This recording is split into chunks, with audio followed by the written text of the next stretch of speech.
Hello les voyageurs! Après avoir passé un mois en Irlande à parcourir l'île d'Émeraude en camping-car, je vous partage mon périple à travers une série de vidéos.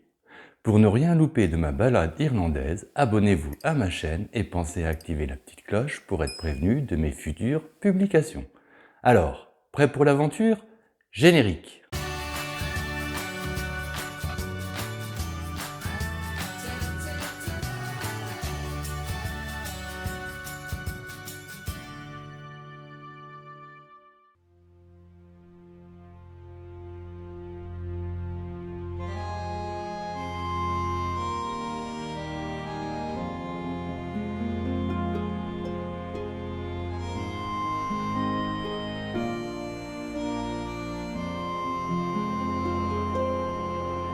La journée a plutôt bien commencé sous le soleil, mais malheureusement, ça n'a pas duré.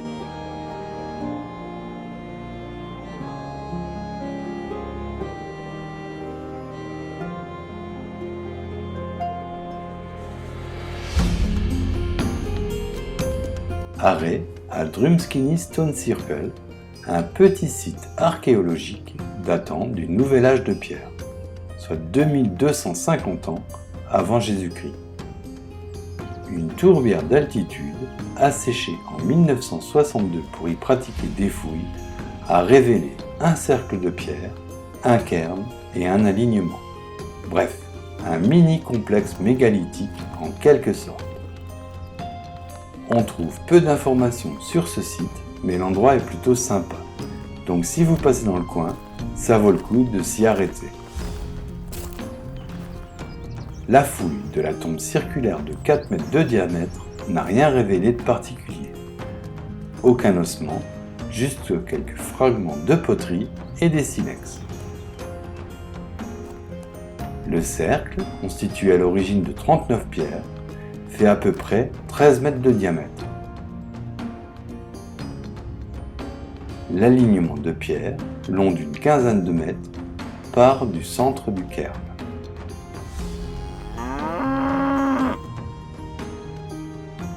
Je reprends la route pour aller randonner jusqu'au Beltany Stone Circle, un cercle de pierre néolithique bâti entre 1400 et 800 ans avant Jésus-Christ.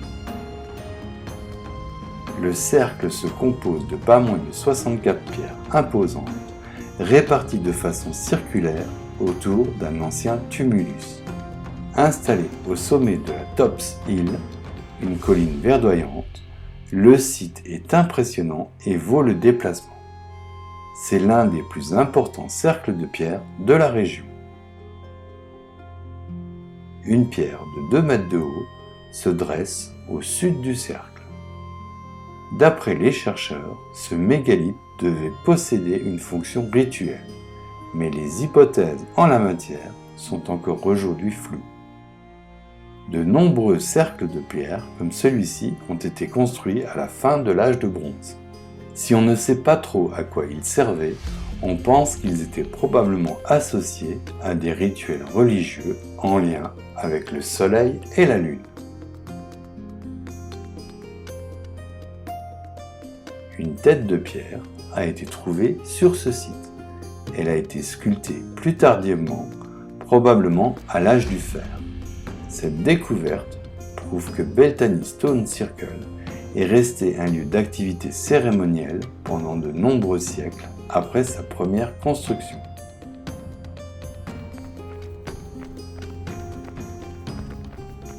Deux touristes américaines que j'ai rencontrées sur le site m'ont dit que, d'après une légende locale, si tu fais le tour du cercle de pierre et que tu colles ensuite ton oreille à la plus grosse des pierres, celle-ci te parle.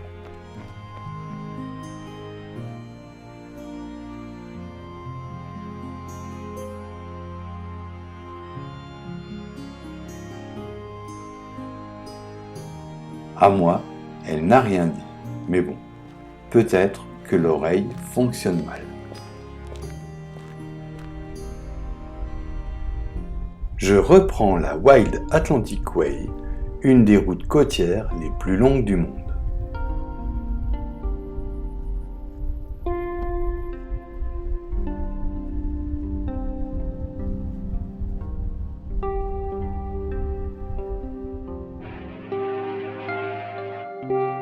pause déjeuner au port de pêche de Donegal et je reprends la route.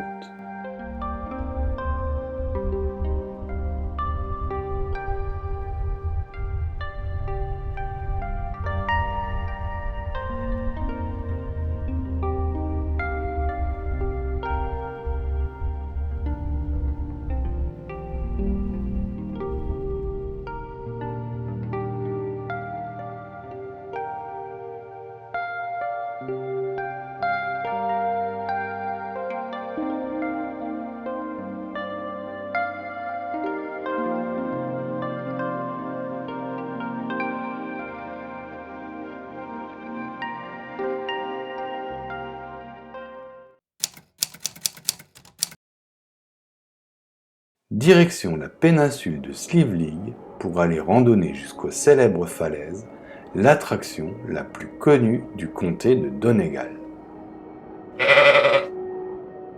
L'accès aux falaises est gratuit et une route goudronnée conduit jusqu'au belvédère qui offre une vue grandiose. Mais aujourd'hui, la route est fermée à la circulation. Je laisse Max, mon compagnon de voyage à 4 roues, sur le parking après m'être acquitté des 5 € pour 2 heures de stationnement.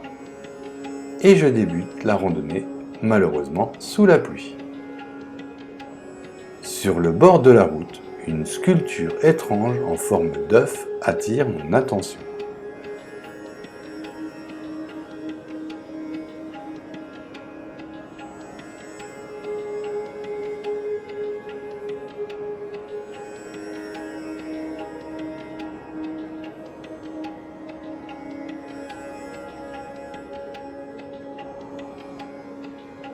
Au loin, j'aperçois l'inscription R, visible à des kilomètres depuis le ciel.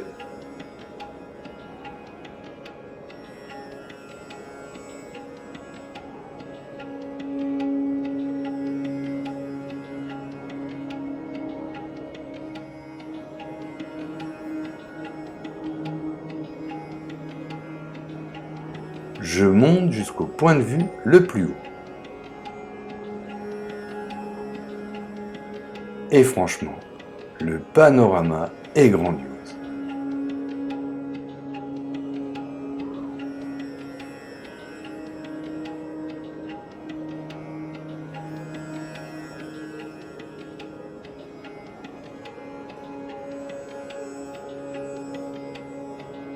Slieve Cliff est la seconde plus haute falaise d'Europe, avec près de 601 mètres au-dessus du niveau de la mer, à son endroit le plus haut. Bref, une très belle randonnée, mais dommage qu'il pleuvait. En même temps, je ne peux pas avoir toujours de la chance avec la météo.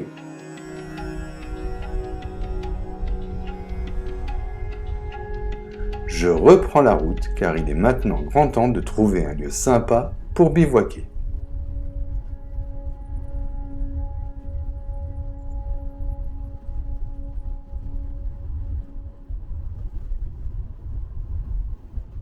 Je passe la nuit sur un petit parking qui donne accès à une tour mégalithique datant de 3000 ans avant Jésus-Christ.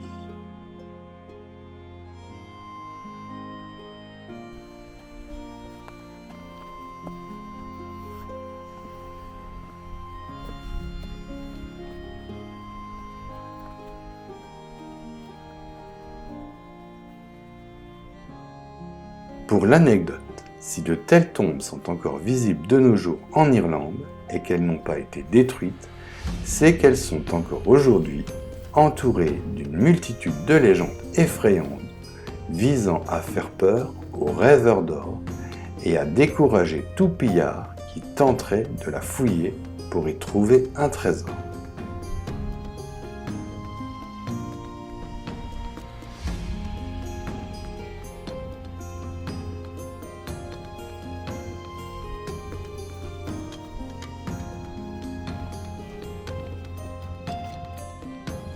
Je reprends la Wild Atlantic Way et les paysages sont toujours aussi beaux.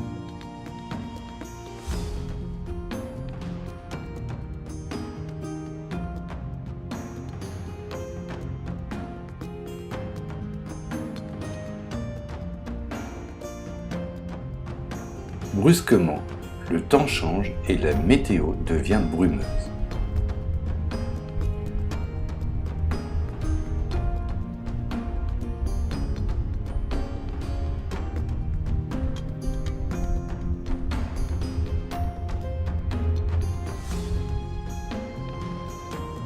J'évolue au milieu de nulle part et l'immensité des paysages est grandiose.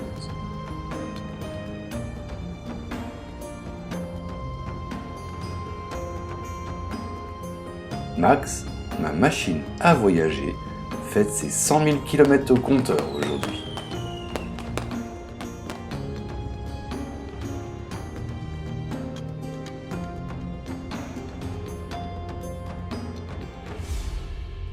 Arrêt tout en haut du Glengash Pass, un col de montagne qui m'offre un point de vue magnifique sur la vallée des Sorts. C'est l'endroit où, selon la légende, de nombreux sorts étaient jetés aux voyageurs qui empruntaient cette vallée. Si l'on brisait les sorts, on était alors puni. Mais souvent, les sorts étaient contradictoires. Ainsi, l'un des plus grands guerriers légendaires d'Irlande avait reçu 2 sorts. Le premier lui interdisait de manger la chair d'un chien et le second de toujours accepter l'hospitalité offerte par quiconque. Lorsqu'une vieille femme lui proposa un plat contenant de la viande de chien, il choisit de manger cette nourriture. Brisant l'un des 2 sorts, il mourut dans d'atroces souffrances. Il y a 20 000 ans, une immense calotte glaciaire recouvrait la majeure partie de l'Irlande.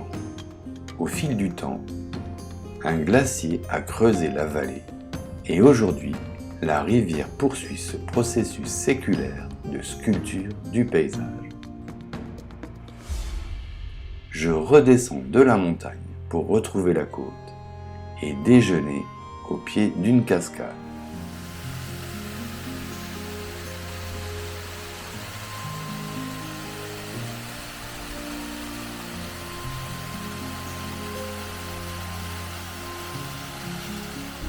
Ici, les promeneurs déposent des pièces dans les fentes d'un espèce de totem sculpté et posé juste devant la cascade. Je n'ai malheureusement croisé personne qui pouvait m'en donner l'explication.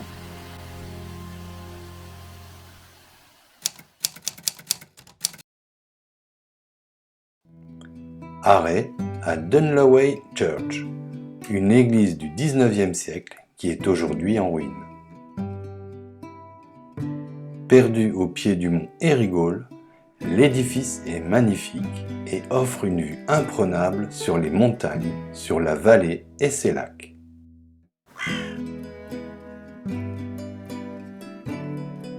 C'est la veuve d'un riche marchand de houblon qui décida d'ériger l'église à la mémoire de son défunt mari.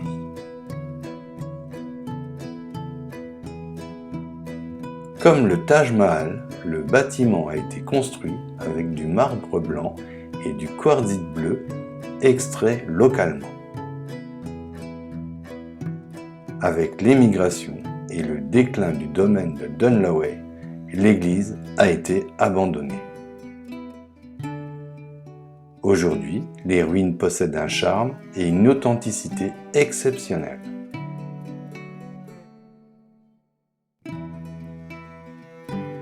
C'est à proximité de ce lieu à la beauté surprenante et énigmatique que je décide de passer la nuit. La suite de ma balade irlandaise est à venir dans de prochaines vidéos. Abonnez-vous à ma chaîne, activez la petite cloche pour être prévenu de mes futures publications et si cette vidéo vous a plu, n'oubliez pas de la liker, de la commenter et de la partager. Alors, en attendant de vous retrouver pour de nouvelles aventures, n'oubliez pas, le monde appartient à ceux qui le parcourent.